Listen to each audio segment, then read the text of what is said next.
Colosenses 1, versículo 19. Colosenses 1, 19. Pero antes vamos a pedirle al Señor que bendiga nuestro estudio como siempre. Padre, aparte de que tú, Señor, te manifiestes hoy, ungiendo mi boca y ungiendo nuestros corazones para escuchar tu voz, Señor, esto se convierte en algo meramente intelectual. Y tu palabra misma dice, Señor, que el conocimiento per se es tu amor el que edifica, Señor. Así que necesitamos es escuchar tu voz, porque el conocimiento envanece, pero el conocimiento de la verdad, ministrada por tu Espíritu en nuestros corazones, nos hace libres para conocer tu amor y reflejarlo a este mundo, Señor. Somos tuyos. Padre, glorifícate en este estudio. Te pedimos en el poderoso nombre de tu Hijo Jesús, Señor, el único que se lo merece todo. Amén. Ok. Bueno, la epístola de Colosenses, en general, como hemos visto, fue escrita como una corrección a una mala doctrina que se estaba difamando por el área que buscaba añadirle, como hemos visto ya varias veces, a la suficiencia de Cristo, ¿no? Básicamente estos falsos profetas negaban la preeminencia de Cristo y su suficiencia para vida eterna, lo que es satisfacción, conseguir satisfacción en Dios. Por esto, el mensaje principal de Colosenses es la preeminencia de Cristo. La preeminencia de Cristo, y como quien dice, en su preeminencia como absolutamente suficiente para la vida eterna, ¿no? Y la preeminencia de Cristo, que habla de Cristo no solo como importante, sino como no lo más importante. Nuestra relación con Cristo no solo como algo importante, sino como preeminente, y en su preeminencia absolutamente suficiente para la totalidad de todas, absolutamente todas nuestras necesidades. Colosenses 2.10 dice que ustedes están completos en Cristo. Cristo más nada equivale a todo. Añadirle a Cristo es una sustracción a su evangelio, porque cuando le añadimos al evangelio de vida eterna simple y llanamente por fe en Cristo, terminamos sustrayéndole a la provisión que solo Cristo puede darnos para vivir la vida cristiana. Entonces, este es como quien dice la introducción general al libro de Colosenses, pero la semana pasada estábamos viendo en los versículos 15 al 18 que Pablo nos estaba exponiendo acerca de la supremacía de Cristo, y veíamos que la supremacía de Cristo está desde el 15 al 23, pero del 15 al 18 habla de la supremacía de Cristo en la creación, y lo dejamos ahí. Los versículos de hoy, como vamos a ver, de hecho del 19 al 20, Pablo expone la supremacía de Cristo no solo en la creación, sino ahora en cuanto a la redención del mundo, en cuanto a la obra redentora del mundo, es la supremacía de Cristo. Déjame leer aquí como contexto los versículos del 15 al 18 y después entramos al estudio del versículo 19. Pero el versículo 15 dice, Él, Cristo, es la imagen del Dios invisible, el primogénito de toda la creación. Porque por medio de Él fueron creadas todas las cosas, en el cielo y en la tierra, visibles e invisibles, sean tronos, poderes, principados o autoridades. Todo ha sido creado por medio de Él y para Él. Él es anterior a todas las cosas y por medio de Él forman un todo coherente. Él es la cabeza del cuerpo, que es la iglesia. Él es el principio, el primogénito de la resurrección, para ser en todo, el primero. ¿Okay? Entonces, los versículos de hoy, el versículo 19 dice, porque a Dios le agradó habitar en Él, en Cristo, con toda su plenitud. Porque a Dios le agradó habitar en Cristo con toda su plenitud. Me paro aquí porque es importante que entendamos lo siguiente. El alma fue creada para Dios, para conseguir satisfacción única y exclusivamente en Dios. Mira, creados a la imagen de Dios, como vemos ahí en Génesis 1, 26 y 27, nuestra alma anhela su presencia, anhela su abrigo, su protección, su amor. Mira esto como los salmos están preñados con este tipo de expresión del alma humana. Aquí dicen en el Salmo 42, uno dice, cual siervo jadeante en busca de agua, así te busca, oh Dios, todo mi ser. Tengo sed de Dios, del Dios de la vida. ¿Cuándo podré presentarme ante Dios? Y vemos ahí que es una expresión de la necesidad del alma humana de conseguir su satisfacción en Dios. Y mira, Salmo 84:1. Cuán hermosas son tus moradas, Señor Todopoderoso. Anhelo con el alma los atrios del Señor, casi agonizo por estar en ellos. Con el corazón, con todo el cuerpo, canto alegre o clamo al Dios vivo o al Dios de la vida. Mira, lo tengo aquí diferente, pero en el Salmo 143 dice, hacia ti extiendo las manos, me haces falta como el agua a la tierra seca. Y en la Biblia de las Américas lo extiendo, a ti extiendo mis manos, mi alma te anhela como la tierra sedienta. Entonces, vemos que el alma humana fue creada para Dios y para conseguir satisfacción única y exclusivamente en Dios. Y esta satisfacción en Dios es lo que la Biblia llama vida eterna. Recuerda que es un tema recurrente sobre todo en las enseñanzas de Jesucristo. En el Nuevo Testamento, vida eterna. Jesucristo vino a darnos vida eterna. Y vida eterna es justamente la respuesta a lo que vemos aquí de las necesidades del alma. Jesús lo dijo ahí en Juan 17:3. Esta es la vida eterna. ¿Qué es la vida eterna? Que te conozcan a ti, el único Dios verdadero, y a Jesucristo a quien tú has enviado. Que te conozcan, que aprendan a conseguir satisfacción en ti. Y uno de los versículos más populares de toda la Biblia, utilizados por evangelismo, justamente lo pone de esta manera, porque tanto amó Dios al mundo, que dio a su Hijo unigénito para que todo el que crea en Él no se pierda, sino que tenga vida eterna. El punto es el siguiente, la mayoría de las personas, y conmigo incluidas al principio, pensábamos que vida eterna se habla, y cuando hablas con el no creyente, tienes que tener cuidado porque esta es la imagen por defecto que viene al corazón humano cuando se habla de vida eterna. Bueno, que es vivir para siempre. Pero en realidad vivir para siempre, la Biblia enseña que toda alma va a existir para siempre, o en la presencia de Dios o en la ausencia de Dios. El punto de vida eterna habla de vida, la vida que viene de Dios, la felicidad, la capacidad de experimentar la presencia del eterno, de Dios, ¿no? El punto es que cuando Pablo aquí dice que a Dios le agradó habitar en Cristo con toda su plenitud, lo que está diciendo es que todo lo que tú y yo necesitamos de Dios en Cristo ya está presente. O en Cristo está presente. Todo lo que tú y yo necesitamos de Dios en Cristo ya está presente. Por eso es que dice ahí que a Dios le agradó habitar en Cristo con toda su plenitud. Todo lo que necesitamos de Dios en Cristo está presente. Y es como puede ayudar verlo de esta manera, porque sabes que Génesis y Apocalipsis hablan del árbol de la vida, y el árbol de la vida podemos verlo como si el árbol de la vida fuera Dios. Pero los frutos del árbol de la vida es Jesucristo. Y los frutos del árbol de la vida como la parte de Dios de la cual tú y yo podemos participar, probar y degustar, porque un árbol no lo podemos comer. Pero los frutos de un árbol sí no los podemos comer. Entonces es como si Dios es el árbol, pero Jesucristo es el fruto, la parte de Dios o la provisión de Dios de la cual tú y yo podemos, digamos, degustar o podemos probar o participar de él. Mira, por eso es que, por ejemplo, tú y yo necesitamos de Dios, digamos, resurrección y vida. Por eso es que Jesús dice, ahí, te lo voy a poner ahí en Juan 11:25, yo soy la resurrección y la vida. Jesús no dice yo proveo resurrección y vida, no. Yo soy. Por eso es que tú y yo necesitamos resurrección y vida, Dios nos da a Jesucristo, y por eso es que Jesucristo dice yo soy la resurrección y la vida. De Dios necesitamos luz, entonces Jesucristo en Juan 8:12 dice yo soy la luz del mundo. Yo soy, no yo proveo, yo mismo soy la luz del mundo. ¿Qué más necesitamos de Dios? Necesitamos sustento diario para vivir la vida cristiana. Bueno, Jesús en Juan 6:35 dice yo soy el pan de la vida.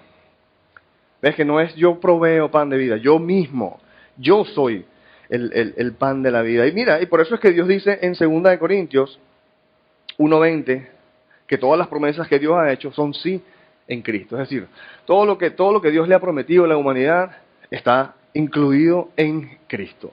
Todo lo que tu alma necesita está incluido en Cristo. El gran regalo de Dios a la humanidad es Cristo. La provisión de Dios para el ser humano, para ser feliz, es Cristo Jesús. Porque en Cristo está todo incluido, absolutamente todo lo que tu alma anhela y necesita. Mira cómo lo pone Pablo más adelante en esta misma epístola, en Colosenses 2.9, que en cierta forma lo acabamos de leer, pero dice, toda la plenitud de la divinidad, una vez más, el mismo tema, habita en forma corporal en Cristo. Y en Él, que es la cabeza de todo poder y autoridad, ustedes han recibido esa plenitud. Esa es la misma frase que la Reina Valera lo traduce como ustedes están completos en Él. Bueno, toda la plenitud de la divinidad habita en forma corporal en Cristo y en Él, que es la cabeza de todo poder y autoridad, ustedes han recibido de esa plenitud. Han recibido de esa plenitud. Mira, el mensaje principal de Colosenses para ti y para mí es este. Todo, absolutamente todo lo que necesitas en Cristo ya lo posees. Es de gran, como que en cierta forma nos deja estupefactos esta realidad, porque dice, Dios está diciendo que todo lo que tú necesitas ya te lo di. Lo que tú tienes es que aprender a disfrutar de Él en fe. Entonces es como a descubrir cómo es que Cristo satisface todas las necesidades de mi alma. Cuando estamos pecando y sentimos que estamos tentados a hacer esto o lo otro y sabemos que es algo que es contrario a la voluntad de Dios, por lo cual es pecado, dice, ¿cuál es la razón principal por la cual yo estoy siendo tentado a hacer esto? Y siempre vas a ver que estás buscando satisfacción en un lugar equivocado. La solución para ese pecado es dejar de buscar solución en satisfacción en ese lugar equivocado, pero más que todo conseguir cuál es el original, qué es lo que tú me diste a mí, Dios, en Cristo, que está supuesto a satisfacer esta necesidad X. Todas las necesidades, sea la que sea que tú tratas de llenar o de satisfacer, en bamba, en imitaciones, en última instancia produce pecado en nuestras vidas. Y es en la manera no de negar nuestras necesidades, sino de conseguir satisfacción en el lugar correcto, que es en la provisión que Dios nos ha dado en Cristo. En Cristo tenemos absolutamente todo, ya poseemos todo lo que necesitamos. Es nuestra herencia, es lo que hemos estado hablando la semana pasada y la antepasada, lo que es nuestra herencia. Es nuestro tesoro por descubrir, estuvimos hablando en Efesios, es decir, tesoro por descubrir, porque ese es el proceso de santificación, aprender a disfrutar de todo lo que tenemos en Cristo por medio de la fe. ¿Ok? Ok, pero bueno, aquí, versículo 19, una vez más dice, porque a Dios le agradó habitar en Él, en Cristo, con toda su plenitud, y por medio de Él, versículo 20, reconciliar consigo todas las cosas, tanto las que están en la tierra como las que están en el cielo, haciendo la paz mediante la sangre que derramó en la cruz. Mira, la palabra clave de este versículo siendo reconciliar. Leo de nuevo, porque por medio de Él, de Cristo, ¿qué hizo? Logró reconciliar consigo, con Dios mismo, todas las cosas, las que están en la tierra, las que están en el cielo, haciendo la paz mediante la sangre que derramó en la cruz. Mira, reconciliar es ajustar cuentas para establecer una relación armoniosa. Entonces Dios está diciendo que a través de Cristo Él ajustó las cuentas completamente para poder procurar que pueda existir una relación armoniosa entre Dios y toda su creación, siendo el más importante el ser humano. ¿Por qué? Bueno, porque todo pecado produce una deuda con la justicia de Dios, que ha de ser pagada, y la Biblia dice que ha de ser pagada con muerte. No es muy popular esta enseñanza, pero esto es lo que dice la Escritura. Ezequiel 18:14 dice, la persona que peque morirá. Antiguo Testamento, Nuevo Testamento, Romanos 6:23, porque la paga del pecado es muerte. Entonces, todo pecado produce una deuda con la justicia de Dios, y esa deuda ha de ser pagada. Y no solo ha de ser pagada, sino que la palabra de Dios exige que esa deuda debe ser pagada con muerte. Y el punto principal de lo que Pablo está queriendo decir de la reconciliación y todo esto es que el sacrificio, escuchen esto, el sacrificio de la vida de Jesucristo en la cruz fue un pago preeminente. Una vez más, el tema de la preeminencia de Cristo. ¿Cómo es esto? Bueno, en cuanto a la reconciliación del mundo con Dios, de pagar sus deudas, Jesucristo es preeminente, como el que está arriba y es el único necesario. El punto es que el sacrificio de la vida de Jesucristo en la cruz fue un pago absolutamente completo y suficiente para cancelar toda la deuda con Dios, de todos los seres humanos, de todos los tiempos y para siempre. Repito, mira, el sacrificio de la vida de Jesucristo en la cruz fue un pago absolutamente completo y suficiente para cancelar toda la deuda con Dios de todos los humanos, de todos los tiempos y para siempre. Ok, eso es una expresión bien autoritativa o con importancia. ¿De dónde sacas eso, pastor? Bueno, mira, ah, en Juan 1:29, Juan el Bautista dice, aquí tienen al Cordero de Dios. Es aquí el Cordero de Dios que quita el pecado del mundo, que quita, que cancela esa deuda por completo. En primera de Juan 2:2 dice que Él, Cristo, es el sacrificio por el perdón de nuestros pecados o la propiciación. Y miren lo que dice ahí en la segunda mitad del versículo 2 de primera de Juan 2. Y no solo por los nuestros, sino por los de todo el mundo. El punto es que cuando Jesucristo muere en la cruz, hace un pago con su muerte, que es un pago completo y suficiente para cancelar toda la deuda de todo lo que existe, de lo que en algún momento se pueda, ningún ser humano y todos combinados, deberle a Dios. Jesucristo con su muerte satisface todas las deudas que existe. Entonces es el primer punto. El segundo punto es que no hay necesidad de ningún corredentor. No hay ninguna necesidad de ningún otro corredentor. Mira, ni la Virgen es necesaria como corredentora, ni el purgatorio es necesario para ir a pagar antes de poder ir al cielo, y ni los sacrificios personales de ningún tipo en esta vida son necesarios para proveer propiciación por nuestros pecados, porque Jesucristo con su pago fue absolutamente completo y suficiente, y por ende no hay necesidad de ningún otro corredentor, bien sea terceros o que vengan de ti mismo. Mira, el libro de Hebreos está preñado con esta verdad. El libro de Hebreos, mira, podríamos hacer todo un estudio completo nada más viendo esta verdad en el libro de Hebreos, pero mira, voy a leer 3 pasajes de Hebreos rapidito. Hebreos 7:27. A diferencia de otros sumos sacerdotes, Él, Cristo, no tiene que ofrecer sacrificios día tras día, primero por sus propios pecados y luego por los del pueblo, porque Él ofreció el sacrificio, que dice ahí, una sola vez y para siempre, cuando se ofreció a sí mismo. El mensaje siendo una vez y para siempre, no como los sumos sacerdotes del Antiguo Testamento, del Antiguo Pacto. En el Nuevo Pacto ya no son los levitas, sino Jesucristo es sumo sacerdote y su sacrificio fue una vez y definitivamente y para siempre. Ok, Hebreos 9:28. El 9:28 dice que Cristo fue ofrecido en sacrificio una sola vez para quitar los pecados de muchos y aparecerá por segunda vez, ya no para cargar con pecado alguno, sino para traer salvación a quienes lo esperan. Hebreos 10:10. Hebreos 10:10. Mira lo que dice aquí. Dice, somos santificados mediante el sacrificio del cuerpo de Jesucristo ofrecido una vez y para siempre. Mira, ya 3 veces que lo viene diciendo. Mira, una vez, somos santificados mediante el sacrificio del cuerpo de Jesucristo ofrecido una vez y para siempre. Versículo 11 de Hebreos 10 dice, todo sacerdote celebra el culto día tras día ofreciendo repetidas veces los mismos sacrificios que nunca pueden quitar los pecados. Pero este sacerdote, Cristo, después de ofrecer por los pecados un solo sacrificio para siempre, se sentó a la derecha de Dios en espera de que sus enemigos sean puestos por su estrado de sus pies. Versículo 14, porque con un solo sacrificio ha hecho perfectos para siempre a los que está santificando. Entonces, ¿ves el punto?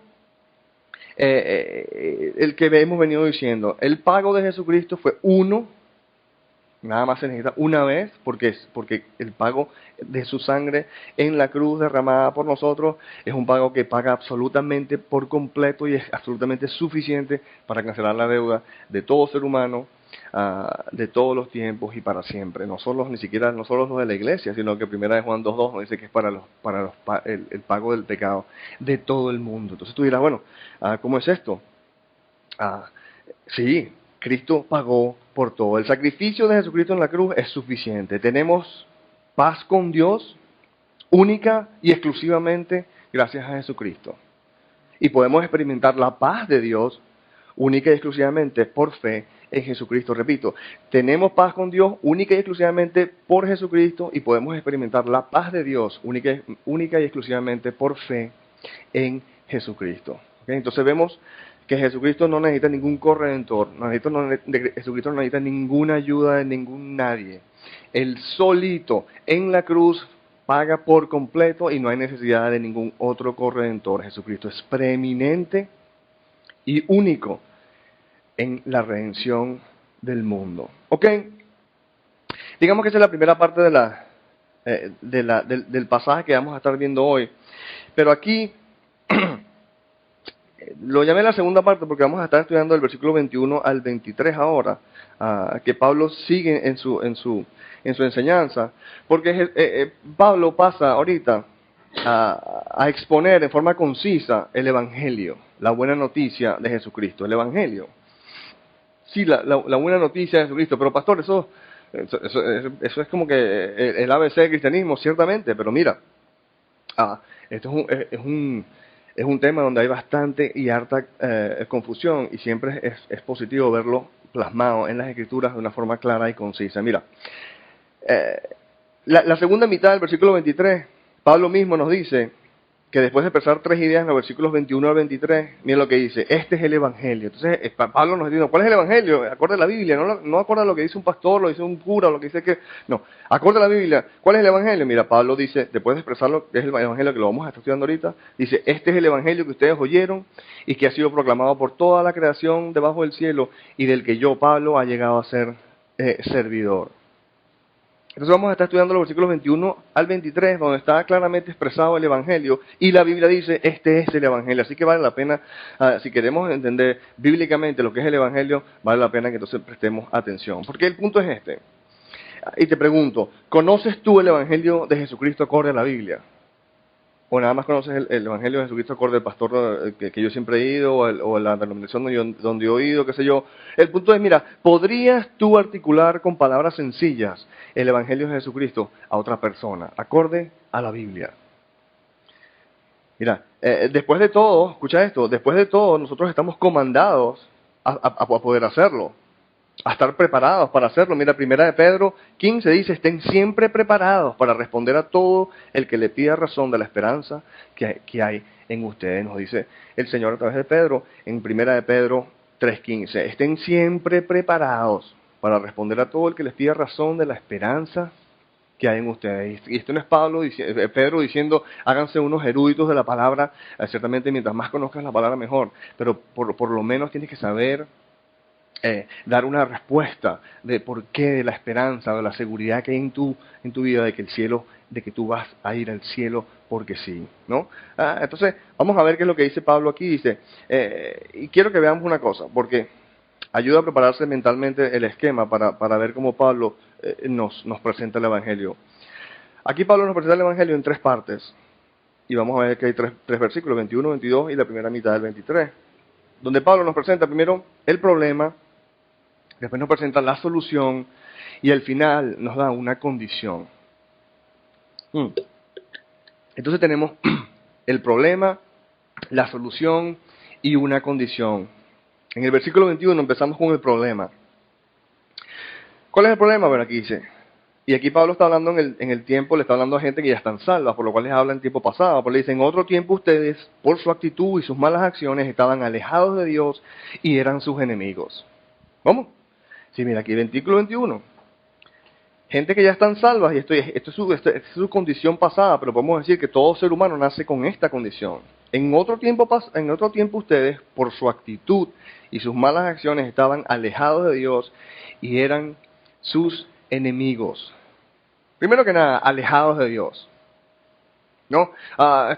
Ese es el problema principal, que estamos alejados de Dios. Por ignorancia o de forma consciente, los seres humanos tendemos a vivir la vida de forma independiente de Dios. Es nuestro gran parte de ser gente caída. Tendemos a querer hacernos felices a nosotros mismos y no queremos que nadie nos esté mandando y queremos hacer lo que nos da la gana. Después queremos libertad. Nosotros como seres humanos tendemos a vivir la vida en forma independiente de Dios. Y es bueno que tú lo sepas porque tu naturaleza pecaminosa yace ahí Y eso está todavía latente. Que tú tengas una nueva naturaleza no quiere decir que esa naturaleza no sigue ahí. Y siempre hay que decirle no a esa naturaleza porque ella siempre va a querer seguir siendo o ser independiente de Dios. Es decir, antes de venir a Jesucristo vivíamos una vida independiente de Dios. Vivíamos una vida, o todo ser humano nace por defecto en esta categoría, viviendo una vida que dice no estoy interesado en ti, Dios. Suena blasfemo que lo digamos, pero cuando nuestra indiferencia a las cosas de Dios, el cual no nos interesan mucho las opiniones de Dios, esto lo otro, es porque dentro de nosotros es una actitud que dice no estoy interesado en ti, Dios. No te necesito todavía, ¿no? El Dios de la Biblia, el Dios verdadero, no me interesa. Y esa es la realidad del corazón humano hasta que se da cuenta que como que sí lo necesita. Pero, ¿y por qué dice esto? Porque no cree que Dios lo pueda hacer feliz. Y por esa razón nos mantenemos alejados de Dios. Entonces no es hasta que nosotros empezamos a creer después que nos hemos cansado de probar los otros lugares donde buscamos felicidad, que empezamos a decir, bueno, ¿será que es verdad que Dios me puede hacer feliz? Y que eso, como dice, conquista nuestras durezas de corazón y nos hace ir a probar a Dios, a tratar de ver qué es lo que Dios puede hacer por nosotros, esto que lo otro. Pero el primer problema es que nosotros nacemos alejados de Dios. Y vivimos una vida que dice, no me interesa, no necesito a Dios, y eso está arraigado en incredulidad de creer que Dios nos puede hacer felices. Pero el segundo problema, en realidad es uno, pero lo podemos expresar en dos partes, es que dice ahí, y eran sus enemigos. O un ser humano nace alejado de Dios y es enemigo de Dios. Oye, pastor, tú dirás, indiferente de Dios lo entiendo, ¿no? Pero enemigo de Dios, ¿cómo que enemigo? Bueno, la palabra declara que si no eres de Jesucristo eres enemigo de Dios. ¿Por qué? ¿Cómo es esto? ¿Cómo puede ser algo tan fuerte una realidad? Bueno, mira, la palabra de Dios decreta que Dios es el dueño de todo, incluyendo nuestras vidas, ¿no? Y eso lo vemos en... ¿Dónde está aquí?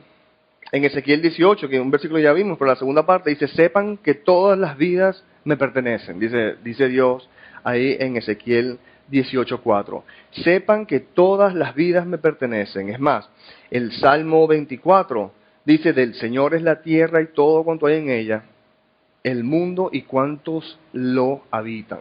Todo lo que existe material es del Señor. Y sobre todo, tu vida, tu cuerpo y tu alma le pertenecen a Dios. Entonces Dios decreta en su palabra que Él es dueño de todo, incluyendo nuestras vidas. Pero ¿qué pasa? En la medida en que tú y yo nos apoderamos de nuestras vidas y las vivimos independientes de Dios, le estamos robando algo que legítimamente le pertenece a Él. Estamos robándole a Dios lo que nos hace sus enemigos. Y es la realidad de donde estabas, o posiblemente si tú no has entregado tu vida al Señor, es la realidad de donde tú todavía estás. Y la palabra declara que por esa realidad estás alejado de la vida de Dios y de la felicidad que Él solo puede darte. Y no solo eso, sino que estás en una situación donde tú técnicamente eres un enemigo de Dios. Y créeme que nadie quiere estar de enemigo con Dios. ¿Ok? Mira, Romanos 8:7 lo pone de esta manera. La mentalidad pecaminosa es enemiga de Dios. ¿Por qué? Pues no se somete a la ley de Dios ni es capaz de hacerlo. La mentalidad pecaminosa es enemiga de Dios. ¿Por qué? Porque Dios dice, tú eres mío, déjame ser tu Señor, tu dueño. Y la mentalidad pecaminosa dice, no, yo no me voy a someter a ninguna ley. Es más, la palabra dice que ni siquiera puede, pero es la actitud de que yo no me voy a someter a ninguna ley. Entonces, un puntito aquí medio paralelo que quería que viéramos es que ahí dice que lo que nos separa de Dios, estamos separados por nuestras actitudes y nuestras malas acciones. Fíjate que lo de las malas acciones se entiende, ¿verdad? Nuestras malas acciones nos separan de Dios, pero no solo nuestras malas acciones, sino también nuestras actitudes. Y quiero que los jóvenes presten atención a esta parte de las actitudes, porque tanto tus acciones te separan de Dios como tus actitudes, ¿no? ¿Qué son tus actitudes? Es la disposición de nuestro corazón. A veces obedecemos, pero con una mala actitud, ¿no? Y quiero que veamos esto, porque obedecer a Dios cuando no tenemos ganas de obedecerlo es lo correcto, ¿Ok? Es lo correcto para hacer. Pero eso no revela un corazón justo. A veces nos creemos que, bueno, que mira qué justo soy. Yo, aunque no quiero obedecer a Dios, lo obedezco y nos sentimos, mira qué buenos somos. Porque aunque no quiero hacerlo, igual lo hago. Y nos sentimos que somos gente buena. Más bien, eso es al revés. Cuando nosotros obedecemos a Dios sin ganas de obedecerlo, no revela que nuestro corazón esté justo. Más bien, revela lo contrario, que hay injusticia o rebeldía contra Dios en nuestros corazones. ¿Ok? Entonces, es nuestra actitud de rebeldía en contra de nadie que venga aquí a imponer reglas que presenta el gran problema de toda humanidad, de que está separada de Dios y técnicamente como enemigo. ¿Cuál es? Para resumir aquí entonces, antes que entremos a la solución, el versículo 22, mira. El problema, vivimos separados de Dios y no buscamos acercarnos a Él porque no creemos que Él nos pueda hacer felices. Aún y si decidiéramos probar a Dios, a ver si es verdad que Él nos puede hacer felices, no podemos porque estamos inmensamente endeudados con Él. Y todo esto nos condena a vivir una vida sin Dios y si no resolvemos ese problema a pasar una eternidad sin Él. ¿Okay? Ese es el problema. Por el versículo 22, Pablo aquí nos expresa entonces cuál es la solución. ¿Cuál es la solución? Bueno, en cierta forma ya la vimos. Pero ahora Dios, leo en el versículo 22, pero ahora Dios, a fin de presentarlos santos, intachables e irreprochables delante de Él, los ha reconciliado, a la palabrita otra vez, en el cuerpo mortal de Cristo mediante su muerte. Entonces, mira, el punto es que, mira, asumiendo que decidiéramos probar a Dios, a ver si es verdad que Él nos puede hacer felices, en lo que lo hacemos, nos damos cuenta que estamos inmensamente endeudados con Él. Primero que nada, tú empiezas, si no crees que Dios te puede hacer feliz, tú mantienes a Dios a un lado pero bueno, la vida, las situaciones, las pruebas te convencen y empiezas a querer acercarte a Dios, ves qué es lo que puedes hacer con Él. Pero cuando empiezas a estudiar a Dios, a tratar de acercarte a Dios, te das cuenta primero que nada que Dios no es un Dios condonador de pecados, sino que es un Dios bien bravo, es decir, que odia el pecado. Y te das cuenta que tú eres pecador, es decir, que estás inmensamente endeudado con Él. A ese punto, en ese momento, ¿qué haces? Porque ahí tienes dos opciones. Una, la que no quieres tomar, es la vía de la religión. ¿Qué es eso? Bueno, tratar de pagar la deuda tú mismo, con buenas obras y todo esto. Es simplemente una ilusión de que puedes. La realidad es que no puedes, por eso es que la religión no sirve. La otra opción es fe en Cristo. Creer que Jesucristo pagó por todo. Una, estás engañado de pensar que en tu vida tienes la ilusión de que en tu propia fuerza tienes cierta capacidad de obedecer a Dios, en cierta forma no incurrir en más deuda con Él y pagar la deuda con buenas obras. Eso no se puede, ese no es el plan de Dios. El plan de Dios es fe en Cristo, que es creer que Jesucristo pagó por todo. Mira, acabamos de hablar de lo que es de que ser reconciliado con Dios. Y cómo el sacrificio de Jesucristo en la cruz fue un pago absolutamente completo y suficiente para cancelar toda la deuda con Dios de todos los seres humanos de todos los tiempos. Entonces, ¿cuál es la solución? Cristo pagó por todo. ¿Pero es suficiente que Cristo haya pagado por todo? Mira, antes de ir ahí, quiero que veamos este punto primero. Fíjense que aquí dice que el sacrificio de Jesús en la cruz nos hace ¿qué? Santos, intachables e irreprochables delante de Dios. Mira eso. Santos, intachables e irreprochables delante de Dios. ¿Cómo así? ¿Cómo es que aquí la palabra dice que el sacrificio de Jesucristo no es para presentarnos santos, intachables e irreprochables delante de Dios? Mira, ciertamente yo no me siento santo, intachable o irreprochable delante de los hombres. Mucho menos delante de Dios. ¿Cómo es eso? Mira, ¿cómo es que el sacrificio de Jesucristo en la cruz nos hace santos, intachables y irreprochables delante de Dios? Porque no se trata de lo que tú sientas, sino de lo que tú creas. Y aquí, mira, presten atención, porque este tema es muy fácil de no interpretarlo bien y perderle el hilo. No se trata de lo que tú sientas, sino de lo que tú creas. No se trata de lo que nosotros tenemos que hacer por Dios, sino de lo que Dios ha hecho por nosotros. ¿Ok? El tema de la salvación no se trata de nada que tú tengas que hacer por Dios. El punto es que tú entiendas y creas lo que Dios ha hecho por ti. Tú y yo no tenemos que hacernos santos, intachables e irreprochables delante de Dios, tratando de pagar nosotros mismos nuestra deuda, religión, que no es el plan de Dios. Nosotros no nos hacemos santos, intachables y irreprochables delante de Dios, sino que Jesucristo nos hace santos, irreprochables o intachables e irreprochables delante de Dios, porque Jesucristo pagó por toda nuestra deuda. ¿Cómo que Dios, Jesucristo, nos va a presentar delante de Dios irreprochables? Irreprochable es cuando tú dices, pasas delante de alguien y alguien te dice, mira, ¿qué pasó con esto? Y pasan todas tus cuentas y dice, mira, has pagado todas tus cuentas, pero para.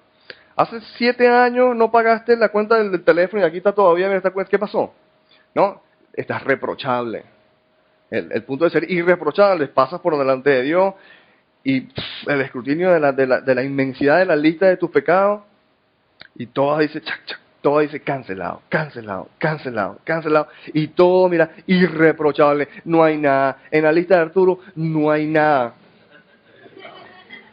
En la lista de Mingo, nada. Todo lo ha cancelado por completo Jesucristo. ¿Cuánto canceló Arturo? 0. El que canceló su deuda es Jesucristo. Y realmente entonces lo que importa es lo que tú creas delante de Dios. Y si esa creencia te habilita a acercarte a Él o no. No es como tú te sientas, sino lo que tú creas. Lo importante es que es lo que tú creas delante de Dios y si esta creencia verdaderamente te habilita a acercarte a Él.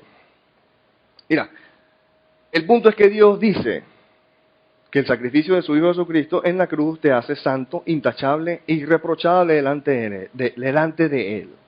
¿Crees esto o no lo crees? O más o menos. Dios dice que el sacrificio de Jesucristo te hace santo, intachable e irreprochable delante de Él. El punto principal es, ¿tú lo crees? Mira, si hubiera una situación en tu vida, vamos como dice, a indagar un poco en nuestros propios corazones, para saber si verdaderamente creemos. Si hubiera una situación en tu vida, o después de esta vida, donde tu fe en Jesucristo fuese puesta a prueba, ¿pasarías la prueba? ¿Tú verdaderamente crees que el sacrificio de Jesús en la cruz te hace santo, intachable y completamente irreprochable delante de Dios? Mira, por ejemplo, y voy a dar la ilustración del tesoro cristiano, están invitados a escuchar esa prédica, está colgada ahí en la internet, en nuestra página, pero supón que hoy mueres y pasas la eternidad y te presentas ante Dios, ¿ok? Y en lo que llegas te das cuenta de que estás ahí, tú solo, eres tú solo, no hay más nadie, tú solo y a la distancia está Dios.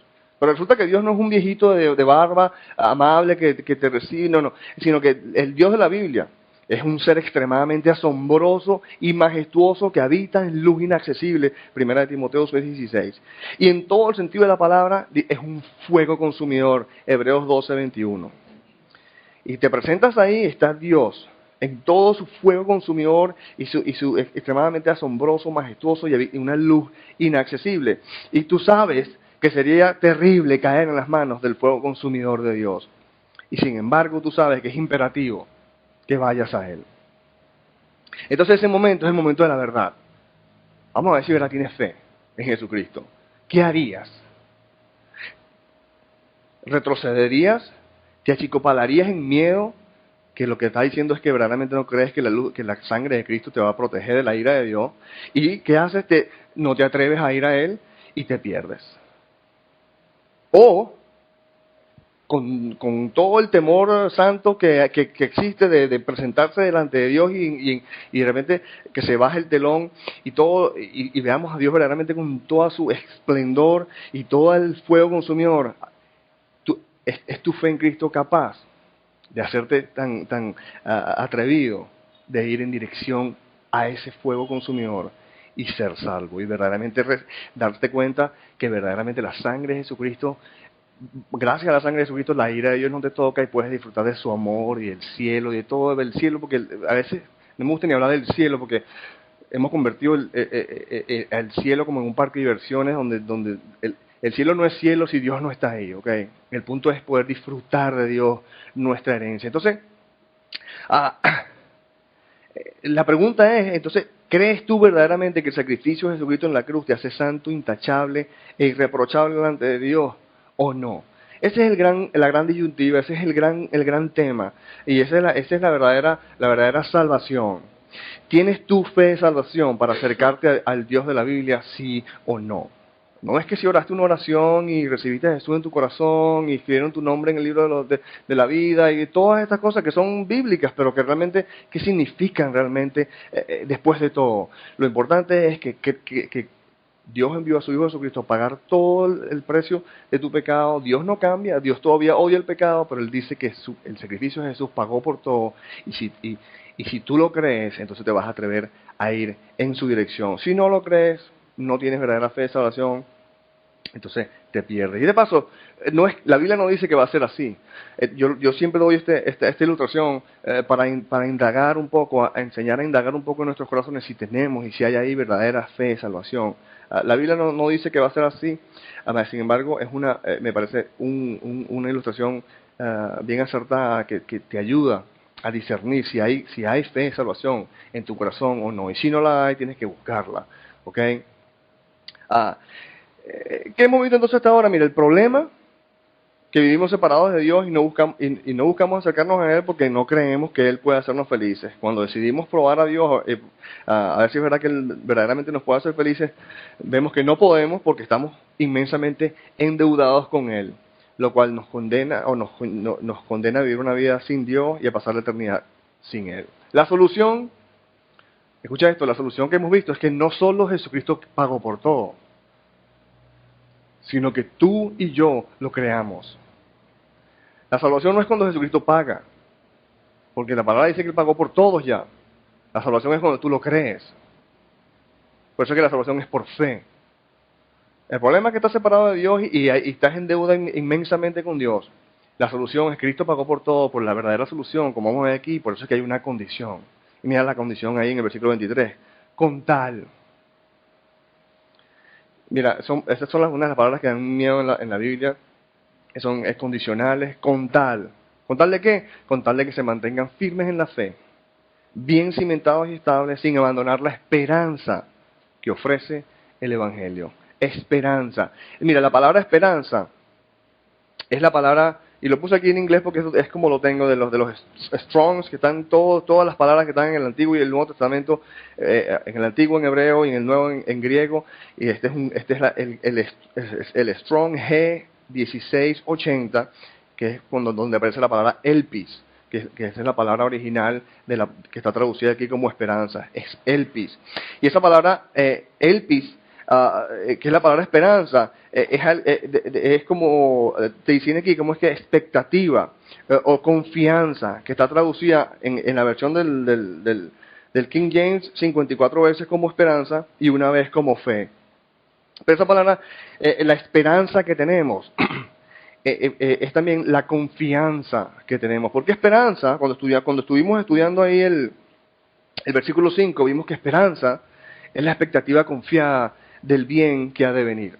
Es una expectativa, y no es una expectativa así, vamos a ver si es verdad que yo tengo esperanza. Eso no quiere decir que yo no estoy medio dudoso, pero espero que sí. No. La palabra bíblica, la esperanza que tú tienes es la seguridad que tú tienes. La confianza de que tu rollo con Dios ha sido cancelado y que tú estás en la buena con Él para siempre. ¿Por qué? Porque no depende de ti. Porque si depende de ti, se pierde la esperanza. Porque qué sé yo qué voy a hacer yo mañana. Hoy digo que estoy muy bien, pero mañana estoy en el calor de una prueba y boto la bola y todo. Depende de mí, no hay esperanza. ¿Expectativa confiada? No. Puede haber un poquito de expectativa, pero confiada, segura. Entonces fíjate que con tal, dice Pablo, todo esto es cierto con tal que ustedes se mantengan firmes en la fe, bien cimentados y estables sin abandonar la esperanza que ofrece el Evangelio. Ustedes están salvos con tal que continúen creyendo en el sacrificio de Jesucristo, con tal que continúen en esa fe, con tal que no abandonen esa seguridad que ofrece el Evangelio. La esperanza que nos da Jesucristo, la esperanza que nos da Jesucristo, vemos que es la esperanza de vida eterna, hemos venido hablando, de poder conseguir satisfacción en Dios, que es imperfecta en esta vida, pero perfecta en la próxima. Lo que Pablo está diciendo es que seremos salvos con tal de que sigamos creyendo hasta el día de nuestra cita con nuestro Creador, hasta el fin. Por eso es que Mateo 24, 13, el Señor mismo dice, pero el que se mantenga firme hasta el fin será salvo. El que se mantenga firme hasta el fin será salvo, porque el punto es, en el día que lo necesites, si esa fe en Cristo verdaderamente existió, y si existió, va a estar ahí. Y va a estar ahí para habilitarte y poder atreverte a ir en dirección a la presencia de Dios. Mira, y esto es un tema donde en ciertos anales de la vida cristiana yo me siento un poco solo al respecto, pero mira, no importa porque el punto es las Escrituras y el Espíritu Santo. Y si hay quienes dicen que la seguridad de nuestra salvación es un lujo para el cristiano, un añadido a nuestra salvación. Sí, o sea, es bacán sentir esa seguridad, pero no es necesario. Mira, mientras yo más entiendo la salvación acorde a las Escrituras, más me convenzo de que la seguridad de nuestra salvación es nuestra salvación. La seguridad de nuestra salvación es nuestra salvación. Por eso es que, mira, en Primera de Pedro, como estábamos estudiando, dice que estén siempre preparados para responder a todo el que le pida razón de la esperanza que hay en ustedes. La esperanza que hay en ustedes es que mi esperanza es que yo sé que el bien ha de venir. No es que voy a pasar la eternidad a ver si es que es verdad. No, mi esperanza es una expectativa confiada de que yo estoy en la buena con Dios y el bien viene. En esta vida ha de venir cierta cantidad de bien y sé que va a ser imperfecto, pero en la próxima, eso, ¿por qué? Por una vez más, porque no depende de mí. Mira, la razón de la esperanza que hay en ustedes, dice Pedro, o la razón de la confianza de que gracias a Jesucristo hemos sido perdonados por Dios y Él nos va a aceptar en su presencia para ser felices con Él por toda la eternidad. ¿Tienes tu manera de expresar de forma sencilla y concreta por qué tienes tú esa esperanza? El punto es sencillo, porque Cristo pagó por todo. Hay un problema entre tú y Dios y Cristo pagó por todo. Simplemente créelo. Simplemente créelo. Por eso es que el Evangelio es arrepiéntete y cree. Arrepiéntete porque, bueno, la idea es estar cerca de Dios. De nada sirve creer si tú no te interesa a Dios. Que primero arrepiéntete, toma la decisión de buscar a Dios. Para buscar a Dios te vas a ser obediente a Él. Ese es lo primero. Porque el problema, como vimos, es que vivimos separados de Dios. Y no buscamos acercarnos a Él porque no creemos que Él nos puede hacer felices. El primer paso es arrepiéntete, cree que Dios es el único que verdaderamente puede hacerte feliz. Y cuando decides probar a Dios, saber si es verdad que Él te puede hacer feliz o no, te vas a dar cuenta que tú estás inmensamente endeudado con Él. Lo cual te va a condenar o te condenaría a vivir una vida sin Dios y una eternidad sin Dios. Pero la solución es que Jesucristo pagó por todo. Pero no solo el hecho que Jesucristo lo haya pagado, sino que tú lo creas. Tenemos acceso al Dios de la vida.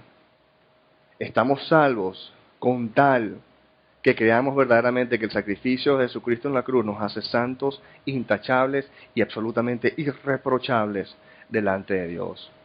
Y como dice Pablo, este es el Evangelio que ustedes oyeron y que ha sido proclamado en toda la creación debajo del cielo y del que yo, Pablo, he llegado a ser servidor. Amén. Padre, te damos gracias, Señor. Te bendecimos.